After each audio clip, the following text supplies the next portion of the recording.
ભગવાન નરહરિનું સ્વરૂપ એ પ્રાગટ્ય પુષ્ટિનું છે એવું આચાર્ય ચરણ આપણને સમજાવે છે કે જ્યાં ભક્તના વચનને પૂર્ણ કરવાને માટે થઈ અને ભગવાને આ લીલા કરી છે, આ સ્વરૂપ ધારણ કર્યું છે. નૃસિંહ, વામન, રામ અને કૃષ્ણ આ ચારેની અંદર જો આપણે જોઈએ તો પુષ્ટિ રહેલી છે કે ભક્તને માટે થઈ ભગવાને આ લીલા કરી, આ સ્વરૂપ ધારણ કર્યું.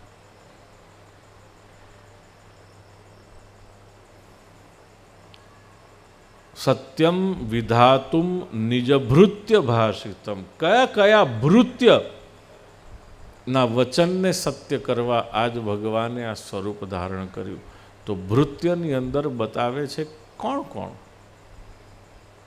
પહેલું તો સનત કુમારો, કે સનત કુમારોએ જે શાપ આપેલો હતો અને એ જય વિજયને મુક્ત કરાવવા ભગવાને સ્વરૂપ ધારણ કરવું પડે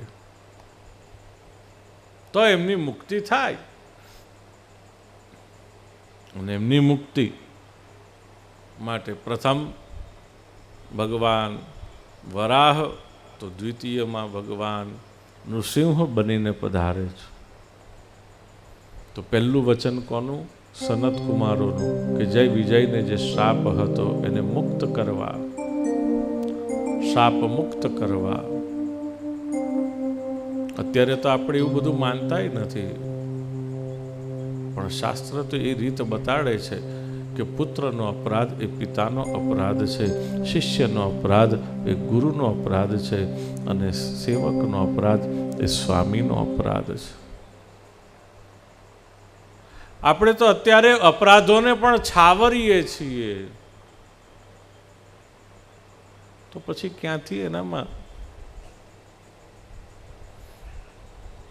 તેજ ક્યાંથી આવવાનું?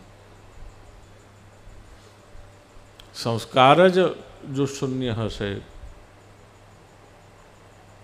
તો ભગવન માર્ગ તરફ, ભાગવત માર્ગ તરફ એની ગતિ ક્યારે થવાની? જેમ વિદુરજી મહારાજ ધૃતરાષ્ટ્રને કહે છે કે પિતા તરીકે તમે આ બધા જ અનર્થકારી કાર્ય કરવા તમારા પુત્રોને પ્રેર્યા છે, માટે એ લોકો જેટલા જવાબદાર છે એથી વધારે 2 ગણા જવાબદાર તમે છો.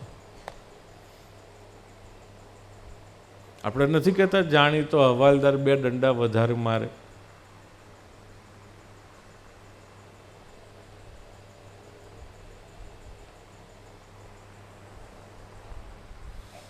તો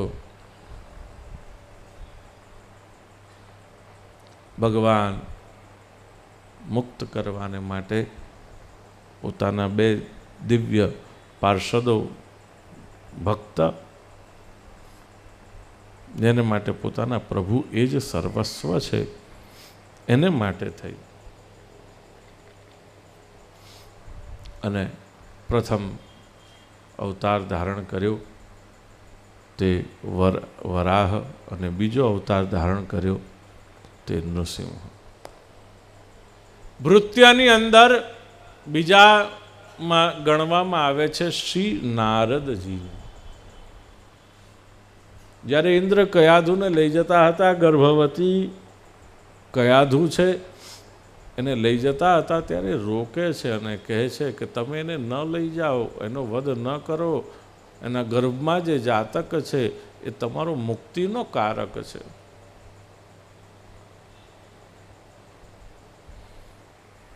નારદજીનું વચન એ પણ ભગવાનના ભક્ત છે. તો ભૃત્ય એટલે પ્રથમ ગણવામાં આવે છે સનત કુમાર, ત્યાર પછી નારદજી, ત્યાર પછી બ્રહ્માજી. બ્રહ્માજીએ પણ કહ્યું હતું ને, ઉત્તિષ્ઠ તિષ્ઠ પદરંતે તપસ્સિદ્ધોસી કાશ્યપ, વેદાહમ સમનુપ્રાપ્તો વ્રીયતામીપ્સિતો વરહ. ઊભો થા હે કાશ્યપ, તારું વ્રત તારું તપ સિદ્ધ થયું છે, તું જે વર માંગીશ તે તને અચૂક મળશે. તો બ્રહ્માજીનું પણ વચન હતું અને એના જ વરદાનના આધારે હિરણ્યકશિપુ આવા ઉચ્છૃંખલ બને છે. રાક્ષસ તો હતા જ, અસુર તો હતા. આપણે પણ આ બધી વ્યાખ્યાઓ સમજવા જેવી છે. અસુર એટલે કોણ, રાક્ષસ એટલે કોણ? કંઈ આમ ચિત્ર વિચિત્ર સ્વરૂપ હોય ને આમ 4 આંખ હોય ને 2 દાંત હોય ને બહાર ને આમ 2 શિંગડા હોય ને એને રાક્ષસ કહેવાય. કોને કહેવાય અસુર? અસુ એટલે કે પ્રાણ અને ર એટલે કે એનું રક્ષણ ભરણ પોષણ કરનાર. પણ જે કેવલ પોતાના જ પ્રાણોનું રક્ષણ અને ભરણ પોષણ કરે છે તે અસુ ર. જે પોતાના સિવાય કોઈના પણ પ્રાણનું ભરણ પોષણ કે રક્ષણ કરતા નથી તે બધા અસુર.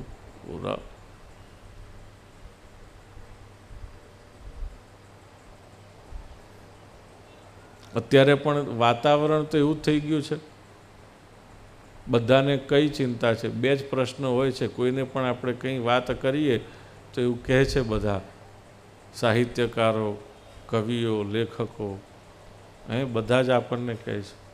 બધાના મોઢે અત્યારે 2 જ વાત છે, મારું શું ને મારે શું.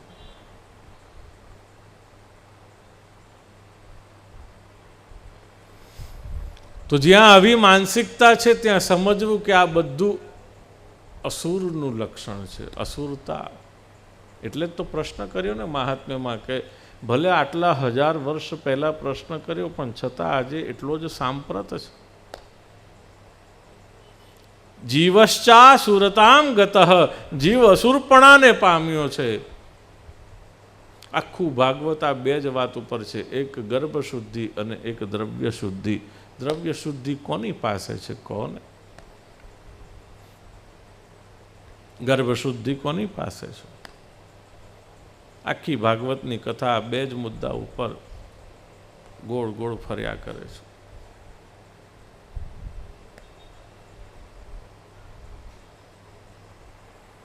જો આ નથી આપણી પાસે તો આપણે કેમ સુખી થવાના? સુખી થવું છે તો આ 2 શુદ્ધિ તો કમસે કમ જોઈએ જ. બીજી બધી શુદ્ધિ એની મેતે આવે પણ આ 2 તો જોઈએ, કરવી જ પડે.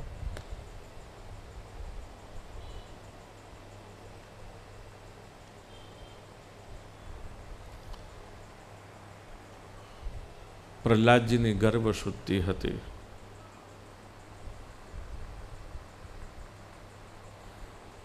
હિરણ્યકશિપુની નથી.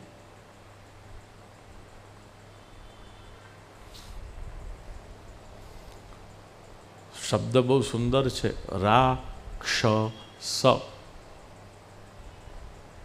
રાહા અક્ષ યસ્ય સ, રાક્ષસ. રા એટલે કામાદિ ષડ દોષ, ક્ષ એટલે જેની આંખમાં છે, સહ તે એટલે કે રાક્ષસ.